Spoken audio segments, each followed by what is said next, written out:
These are the three things that you need to know if you want to grow your barbershop. So if you don't know who I am, my name is Alex Ramillo. I own House of Shaves Barbershop in Jacksonville, Florida. We have 2 locations and we've done close to 5 million in revenue.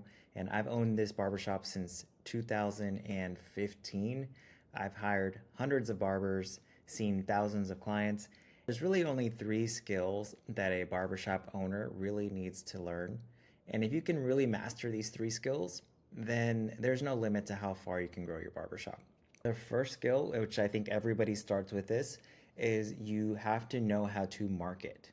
So especially if you have a commission-based or hourly-based shop, like a pay structure, and your barbers are counting on you to get new clients, then you have to be able to know how to fill your chair. I don't know how you can possibly hope to make money as a barbershop owner if you don't know how to market yourself. Even if you have a booth and ranch shop and it's not your responsibility to fill your barber's chairs, if you don't know how to market the barbershop's name, that clients are coming in and your booth rent barbers are staying busy, then it's just going to be harder, right? Barbers on booth rent are supposed to be marketing for themselves, but if you're a smart booth rent owner, then you're going to try to do what you can in a way that makes sense for you to make sure your barbers stay busy. But if you're a commission-based or hourly-based barbershop owner, then you should definitely be trying to fill your barbers and get them as busy as possible because you make more money the busier they are.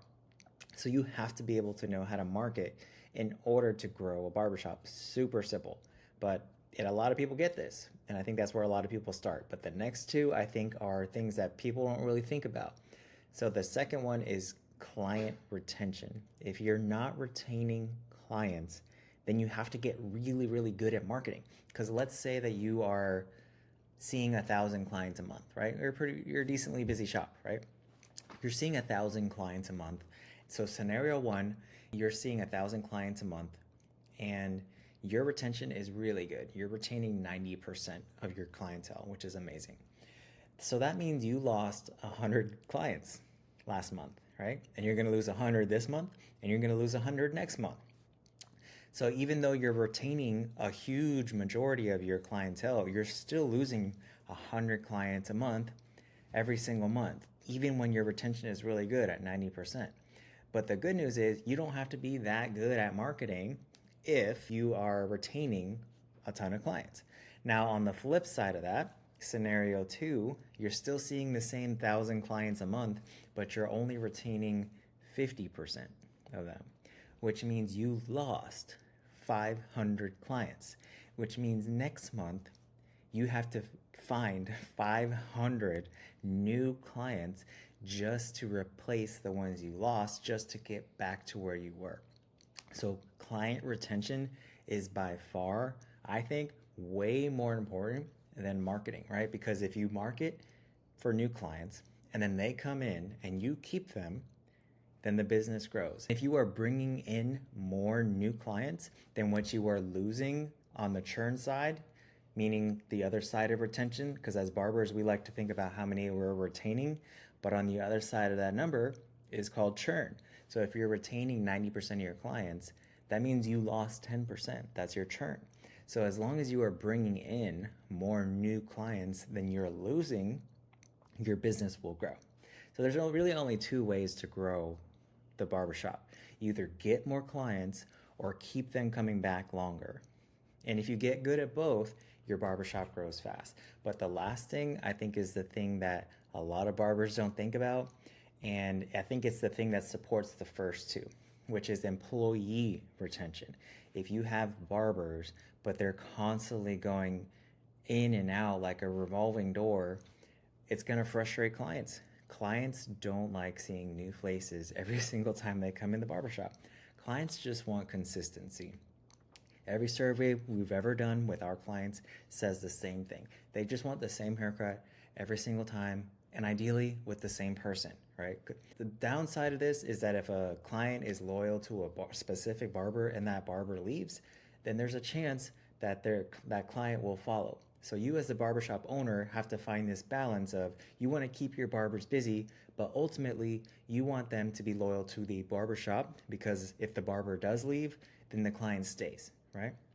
But ideally the barber doesn't leave, because just like with clients, the longer you can keep barbers, the more money they make you as a barbershop owner.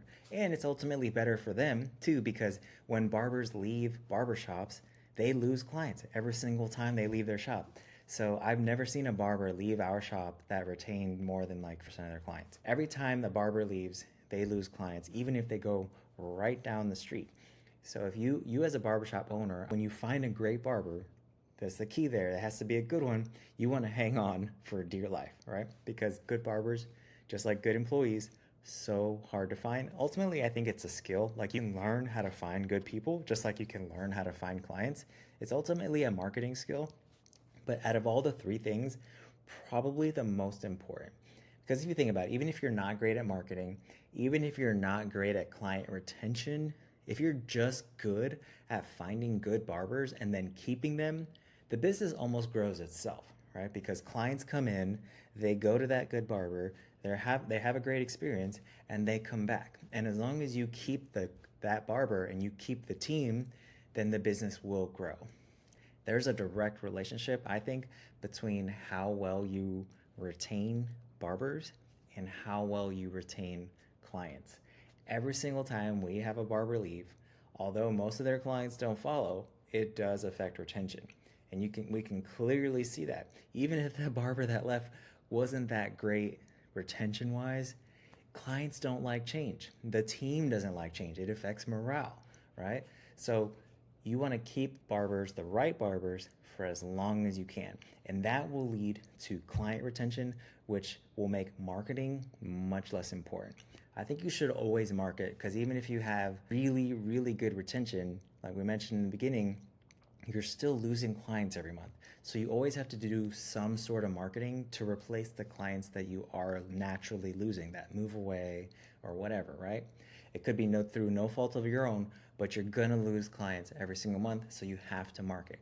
But I think the most important thing to focus on is, once you find good barbers, to try to keep them as long as you can, because they are so, so valuable. And just like keeping clients makes clients more valuable, keeping barbers makes the barbers more valuable, and ultimately the business more valuable.